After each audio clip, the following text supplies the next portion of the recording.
Hey everyone, it's Karen. I wanted to review The Institute by Stephen King. So first of all, you should know that I loved this book.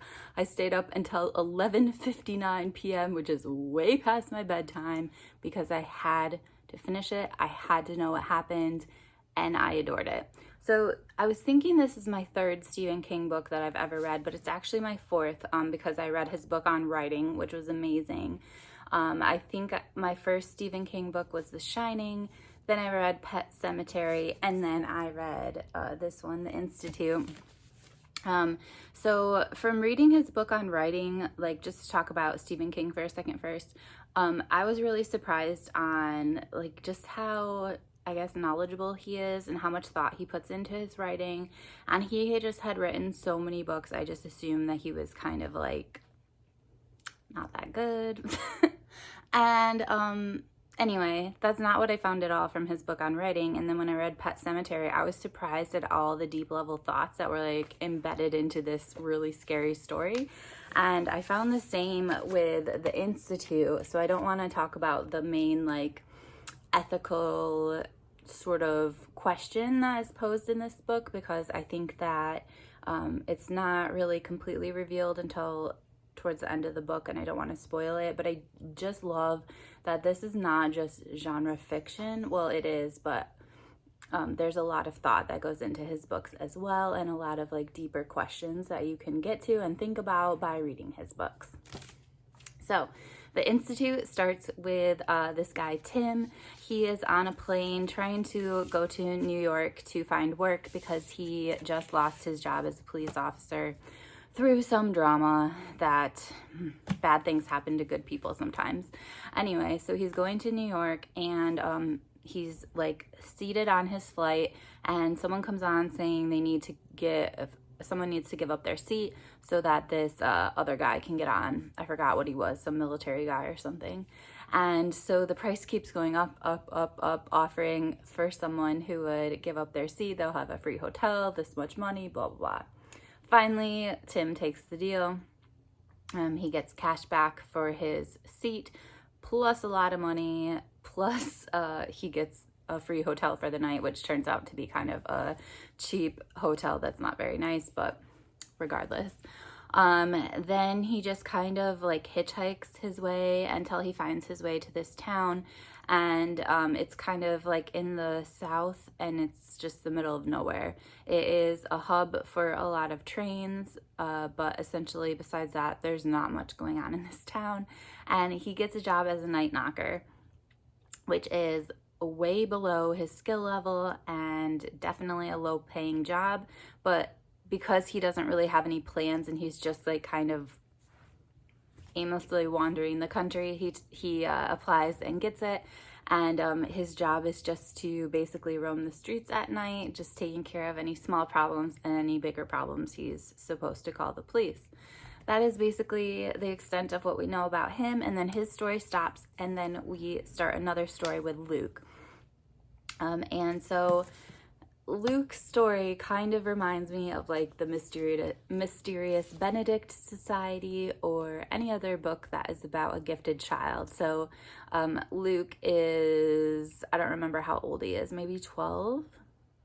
But anyway, he's like upper elementary, junior high sort of age. And basically he is going to the school for gifted children. And he is so intelligent that he's almost beyond like what they are capable of handling. And so there's a meeting with his guidance counselor. I think it's his guidance counselor and his parents. And they're just trying to develop another plan for Luke because basically he needs to go on to harder things. He's not being challenged enough. And so they decide that he is going to take the SAT as like this little kid. I do think he's 12 because I remember like him being very little compared to the other people that were taking the SAT. And then he is already like pre-accepted into MIT and one other school, and he's gonna go to both of them at the same time as a 12-year-old. So all that is going on, and then there's one night at his house where he is taken in the middle of the night. Both his parents are murdered and he is taken, And when he wakes up from being taken because he is drugged, he winds up in this room that looks almost exactly like his own room, except there are some differences that he can pick out, but for the most part everything is the same. And he finds that he's at kind of this school, or the institute, where all these children are who have special skills and special abilities, and basically all these tests are being done on them, and it's kind of like a children's prison slash hospital. So that's all I will tell you because I don't want to give too much away, but I just kept reading. I found all the characters so interesting. I loved the relationships between the characters, and yeah, just trying to figure out what was going to happen and how the situation was going to be solved, and like what the purpose of the institute was. That was something I was trying to figure out as well. So I definitely think a lot of people would like this.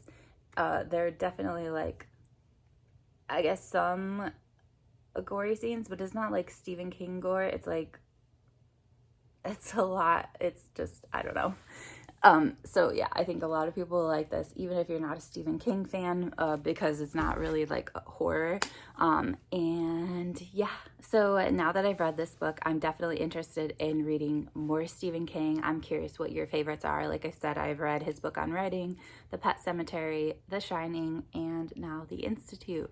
So what else should I read? I think some of his books are crazy gory, and I'm interested in some of his less gory ones. Oh, one more thing I want to add. This is so like, I went to this hotel in Boston once when I was there, and there was this room that apparently was like haunted and all this stuff, and Stephen King wrote a short story on that room. So I guess I did read one of his short stories as well, and I have been to the room, just the outside of it. Actually, it was funny because my friend and I like left dinner that we were having at this hotel, and we went up to try and find this room, and these other two guys, they were like from a different country. Like, it didn't seem like they spoke English. They like could tell what we were doing, and they like snuck behind us, and I was like walking towards this room, and I could just feel someone behind me, and I turned around and this guy was like right there, and I was like, ah! And then he started laughing. It was so funny. Anyway, what other Stephen King books should I read, and what are some of your favorites? That is all. I will talk to you guys later. Bye.